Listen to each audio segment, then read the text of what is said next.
ভীষণ স্পেশাল, কারণ আজকে আমার গেস্ট তোমাদের সবার খুব প্রিয় একজন গায়ক জুবিন দাকে আজকে আমি পেয়েছি প্রথমবার। তো দাদা কেমন আছো আগে বলো। আমি ভালো আছি, আর অনেকদিন পর এসেছি কলকাতা। হ্যাঁ, তো লাস্ট এই লকডাউন গেল, তো অনেকগুলো শো হয় এখানে, সব বন্ধ হয়ে গেল। আমি অসুস্থ ছিলাম, তারপরে আসামে গেলাম, আসামে অনেক সোশ্যাল সার্ভিস করতে হলো। তো অনেকদিন পর এসেছি, খুব ভালো লাগছে। শরীর এখন ঠিক আছে তো? শরীর ঠিক আছে। কলকাতার মানুষ তো খুব মিস করছে তোমাকে, আবার কবে সেই পুরনো ফর্মে না, কবে পাবো? আবার আসবো।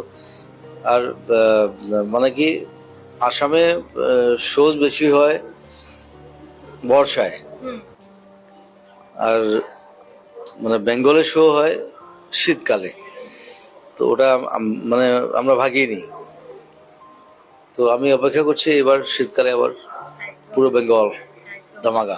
রিজনাল মিউজিকের পাশাপাশি বলিউডেও মানে তোমার এক থেকে বড় বড় মানে হিটস দর্শকরা পেয়েছে, তো আর নতুন নতুন কি উপহার তুমি বলিউডে দিচ্ছ? আমি অনেকদিন কাজ করিনি, কিন্তু বলিউডে মানে লাস্ট টাইমে ক্রিস্ট্রি গিয়েছি, তারপর গাইনি। কিন্তু তোমার গাওয়া সেই তো ইয়ালি, কপি কিছু না, কিন্তু সেই ইয়ালি আইকনিক গানটা আমার মনে হয় সবাই রিলেট ওটাও করে। কপি।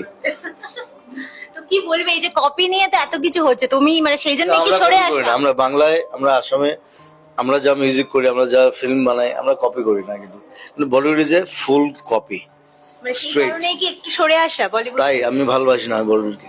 একদমই তাই। তো যেহেতু মানে কলকাতা তুমি বললে যে স্ট্রেট কথা বলি, একদমই, সবাই জানে। একদমই তাই।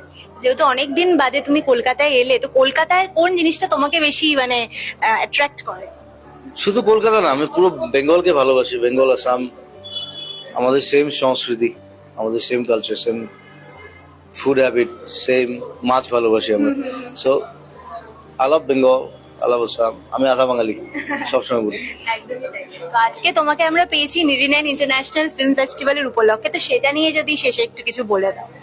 ওটা অ্যাকচুয়ালি আমার বন্ধু জন্মনি ও করছে, আর ওটা স্টার্ট হয়েছিল আমাদের থেকে একসাথে, আর সেম কলেজে ছিলাম আমরা।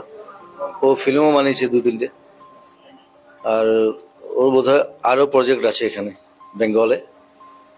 তো আমার অনেক অনেক শুভকামনা রইল, আমি আছি একসাথে। একদম। আর শেষে তোমার দর্শকের জন্য যারা তোমাকে এতটা মিস করছে তাদেরকে কি বলবে? Love you. আবার আসছি বেঙ্গলে এবছর শীতকালে। Thank you.